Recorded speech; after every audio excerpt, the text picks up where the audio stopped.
सभी को नमस्कार। आज हम द्वितीय भाषा हिंदी के अंतर्गत जिसे हम एफए कहते हैं, उसे हिंदी में रचनात्मक आकलन कहा जाता है और ये 20 अंकों के लिए होगा। जैसे कि एक विद्यार्थी को एक शैक्षिक वर्ष में 4 रचनात्मक आकलन जो है लिखने होंगे। प्रत्येक रचनात्मक आकलन का जो भी अंक मतलब रचनात्मक आकलन के अंक होंगे 20, वे जो है 4 भागों में विभाजित किया जाता है रचनात्मक आकलनों को। एक लिखित कार्य जो 5 अंकों का है, 2 पुस्तक पठन प्रतिक्रिया 5 अंकों के लिए, पर्ची परीक्षा 5 अंकों के लिए, परियोजना कार्य वह भी 5 अंकों के लिए। अब आइए देखेंगे सबसे पहले लिखित कार्य। एफए में लिखित कार्य रिटन वर्क्स जो कहते हैं, उसके लिए 5 अंक निर्धारित किए गए हैं। जैसे कि देखिए यहाँ पर 6वीं, 7वीं, 8वीं, 9वीं और 10वीं कक्षाओं के लिए सभी को एक ही होगा। जैसे कि पाठ के अंत में, एक पाठ पढ़ने के बाद में विद्यार्थी जो नोटबुक कार्य करेगा, यानी नोटबुक में पाठ्य पुस्तकों से संबंधित अंश विद्यार्थी स्वयं लिखेगा। उन अंशों को लिया जाएगा और जो अंश विद्यार्थी स्वयं लिखेगा उन्हें ही स्वीकार किया जाएगा। यानी पाठों से संबंधित प्रश्न हो या अलग अलग अंश जो अध्यापकों के द्वारा दिए जाते हैं, उन अंशों को विद्यार्थी जो है स्वयं लिखेगा और उन्हीं को जो है स्वीकार किया जाएगा और उन्हीं के लिए अंक दिए जाएंगे। और कॉपी किए गए अंशों को स्वीकार नहीं किया जाएगा। यानी किसी गाइड स्टडी मटेरियल से जब विद्यार्थी कॉपी करेगा यानी नकल करेगा, उसे स्वीकार नहीं किया जाएगा। और हर पाठ के लिए जो है 5 अंक निर्धारित है।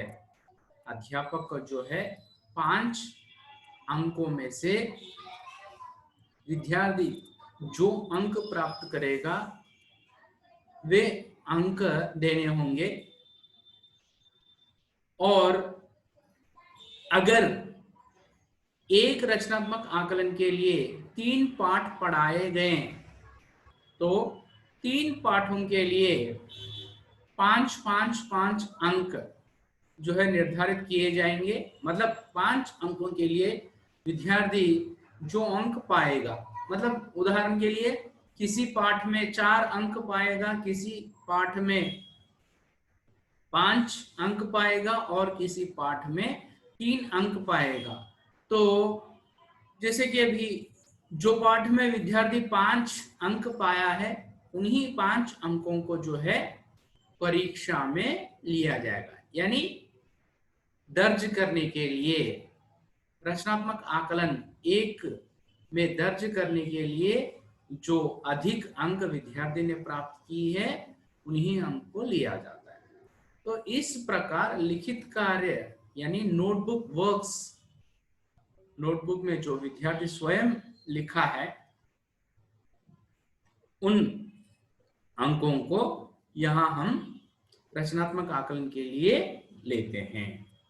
अब देखिए दूसरा होगा पुस्तक पठन प्रतिक्रिया। यह भी 5 अंकों के लिए निर्धारित किया गया है।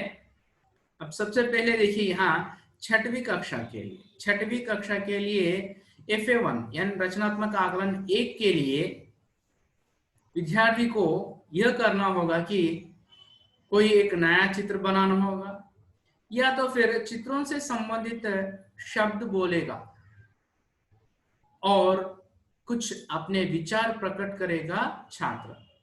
उस आधार पर 5 अंकों के लिए जितने अंक विद्यार्थी पाएंगे उतने अंक अध्यापक के द्वारा दिए जाएंगे। और उसके बाद में विद्यार्थी चित्र को देखकर बोलेगा।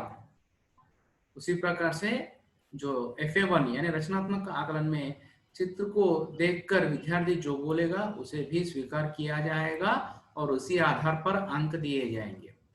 अभी देखिए FA2 यानी रचनात्मक आकलन 2 के लिए विद्यार्थियों को, 6वीं कक्षा के विद्यार्थियों को क्या करना होगा कि चित्र को देखकर चित्र के बारे में लिख सकना। इधर देखिए FA1 के लिए बोल पाना और FA2 के लिए रचनात्मक आकलन के लिए लिख पाना छोटे छोटे अंश। और चित्र से संबंधित विद्यार्थी लिख पाए, लिखना है विद्यार्थियों को, लिखने पर ही वह अंक पाएगा। और उसी प्रकार से रचनात्मक आकलन 3 यानी FA3 के लिए चित्र को देखकर अब विद्यार्थी वाक्य लिख सकें, यानी जब विद्यार्थी वाक्य लिखेगा तब उसे अंक मिलेंगे। यानी FA1 में जो है बोल पाना, FA2 में जो है शब्द लिख पाना और FA3 में जो है वाक्य लिख पाना। इन कौशलों को हमें जो है ध्यान में रखकर उन्हें अंक देनी चाहिए।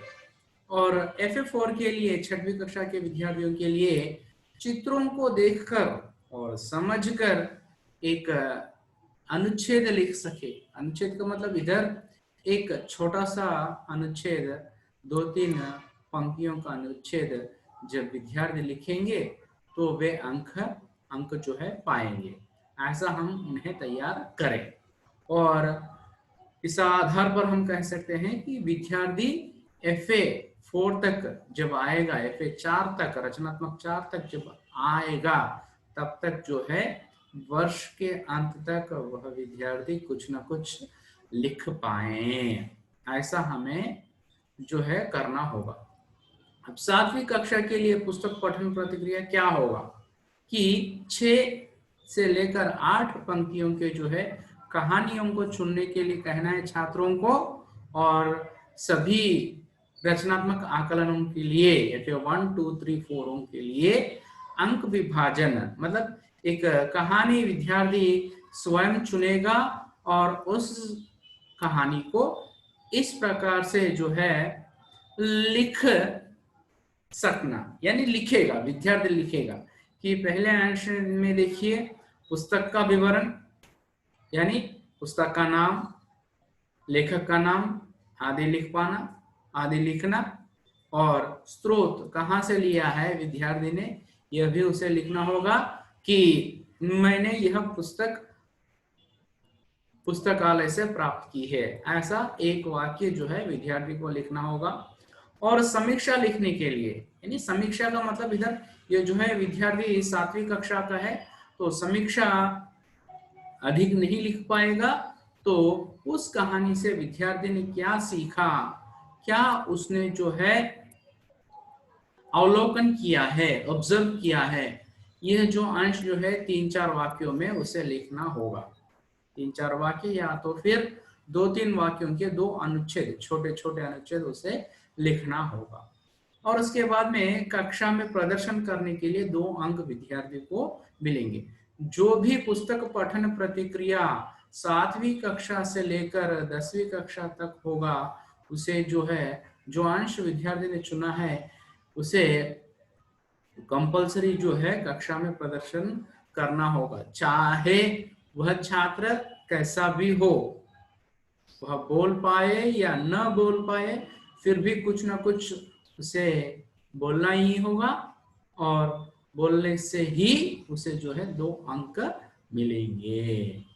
अब देखिए यहाँ पर 8वीं, 9वीं और 10वीं कक्षाओं के लिए पुस्तक पठन प्रतिक्रिया के लिए अंक विभाजन इस प्रकार से होगा कि इसे जो है हम 3 भागों में विभाजित करते हैं। पहले भाग में जो है पुस्तक का विवरण आएगा। इसके अंतर्गत छात्र को पुस्तक का नाम लिखना होगा, लेखक का नाम लिखना होगा, कहानी का नाम लिखना होगा और लेखक का नाम भी लिखना होगा। मतलब इधर जो है सेकंड वाला लेखक का नाम यहाँ पर दोबारा दिया गया है, इसका अर्थ यह होगा कि कभी कभी कहानी संग्रह होगा। तो यहाँ पर जो है कहानी संग्रह, और जो कहानी जो अंश विद्यार्थी ने लिया है उस अंश के जो लेखक है, लेखक का नाम यहाँ लिखना होगा। इसीलिए इधर इधर जो है 2 बार जो है लेखक के नाम दिए गए हैं और प्रकाशक का नाम। और उसके बाद में विषय, जो विद्यार्थी ने विषय चुना है वह किससे संबंधित विषय है, किस अंश से संबंधित विषय है, जैसे कि सामाजिक, धार्मिक और नैतिक, देशभक्ति, कभी कभी प्रेरित कहानियां भी हो सकती हैं और भी हो सकते हैं। तो विषय जो विद्यार्थी ने चुना है, पुस्तक पठन प्रतिक्रिया का विषय, उसके बारे में भी एक वाक्य में विद्यार्थी को लिखना होगा। इतना जो है विवरण लिखने पर विद्यार्थी को 1 अंक मिलेगा। और दूसरा अंश जो है समीक्षा, उद्देश्य, छात्र जो प्रस्तुत अंश छात्र ने लिया है वह अंश क्यों उसने चुना है, और उस समीक्षा का उद्देश्य भी लिखना होगा। यानी पुस्तक पठन प्रतिक्रिया का उद्देश्य लिखना होगा और उससे विद्यार्थी ने क्या सीखा है, उसके मुख्य अंश क्या है, ये भी अंश जो है विद्यार्थी को लिखना होगा। और सीख या निष्कर्ष, जो पुस्तक पठन अंश को विद्यार्थी ने चुना है उस अंश को जो है अंश का निष्कर्ष विद्यार्थी को लिखना होगा और उसने जो सीखा है उसे भी 2-3 वाक्यों में लिखना होगा। और उसी प्रकार से प्रस्तुतिकरण, मतलब विद्यार्थी को जो है प्रस्तुत करना होगा कक्षा में। प्रस्तुत करने के लिए 2 अंक मिलेंगे। मतलब विद्यार्थी ने जो पुस्तक पठन लिया है उस पुस्तक पठन के बारे में उसे जो है कक्षा में अन्य विद्यार्थियों के सामने प्रदर्शन करना होगा। यानी उसके बारे में बोलना होगा कि जैसे कि मैंने यह सीखा है, मैं इस अंश से इन विषयों को जान चुका हूं। ऐसा विद्यार्थी को कक्षा में अन्य विद्यार्थियों के सामने बोलना होगा। यानी प्रस्तुतिकरण से प्रदर्शन भी कहा जाता है। इसके लिए 2 अंक मिलेंगे। ये जो है मौखिक रूप से होगा। यहाँ तक जो है ये लिखित रूप में होगा, पहला अंश, दूसरा अंश, और जो तीसरा अंश है ये जो है मौखिक रूप में होगा। अभी हमारे 2 अंश समाप्त हो गए रचनात्मक आकलन के। अभी तीसरा अंश होगा पर्ची परीक्षा, जिसे हम स्लिप टेस्ट कहते हैं। यह भी 5 अंकों के लिए होगा। और इसमें जो है स्लिप टेस्ट जो है सभी शैक्षिक मापदंडों को ध्यान में रखकर प्रश्न पत्र तैयार करनी चाहिए। यानी अध्यापक को जो है सभी शैक्षिक मापदंड यानी एकेडमिक स्टैंडर्ड्स को ध्यान में रखकर, जैसे कि अर्थग्राह्यता प्रतिक्रिया, स्वरचना, सृजनात्मक अभिव्यक्ति और जो है भाषा की बात, इन अंशों को ध्यान में रखकर प्रश्न पत्र तैयार करनी चाहिए। और अगर कोई अध्यापक 5 अंकों के लिए परीक्षा का आयोजन करेगा, यानी करेंगे, अध्यापक करेंगे, तो उन्हें 4 परीक्षाओं का आयोजन करना पड़ेगा।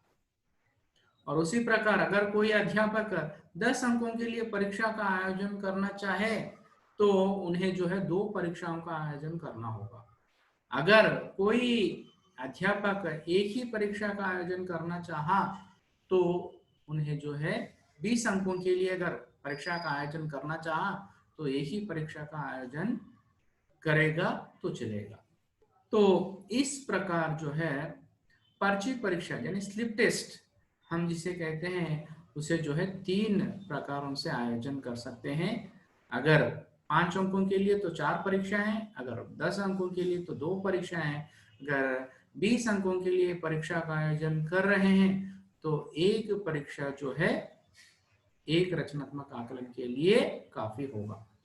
और उसके बाद में शैक्षिक मापदंडों के आधार पर प्रश्न पत्र जो है तैयार करनी होगी। और इसका विवरण यहाँ दिया गया है। देखिए, अर्थग्राह्यता प्रतिक्रिया के लिए 5 अंक, जिसे कि हम इसे जो है पठित अंशों में से भी ले सकते हैं, यानी कविता में से या तो फिर गद्य भाग में से। उसी प्रकार से अपठित में से भी ले सकते हैं, वह भी कविता हो सकता है या तो फिर गद्य भाग। मगर 5 के 5 जो गद्य भाग पद्य भाग से संबंधित प्रश्न है, वे जो है 5 प्रश्न बहुविकल्पीय प्रश्न होनी चाहिए। और प्रत्येक प्रश्न के लिए, हर एक प्रश्न के लिए 1 अंक निर्धारित किया गया है। तो इस प्रकार पठित या अपठित अंशों में से कविता भाग या कविताओं में से या तो फिर गद्य भागों में से जो है एक प्रश्न लेना होगा, मतलब एक अंश को लेना होगा। और उनमें से 5 प्रश्नों को तैयार करनी चाहिए, एक प्रश्न के लिए 1 अंक, और सभी 5 प्रश्न जो है बहुविकल्पीय रूप में होने चाहिए।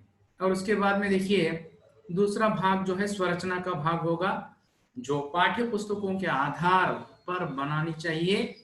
यानी हम जो पाठ पढ़ाए हैं छात्रों को, उन पाठों के आधार पर, मतलब इधर जो है विद्यार्थी अध्यापक को इस बात पर ध्यान देनी चाहिए कि अध्यापक को पाठ्य पुस्तकों में से डायरेक्ट प्रश्न जो है नहीं देनी चाहिए, अप्रत्यक्ष रूप से पाठ के आधार पर प्रश्न बनानी चाहिए। मगर पाठों के प्रश्न जो है यहाँ पर हम परीक्षा में नहीं दे सकते, नहीं देनी चाहिए, और पाठ से संबंधित प्रश्न ही हमें देना होगा।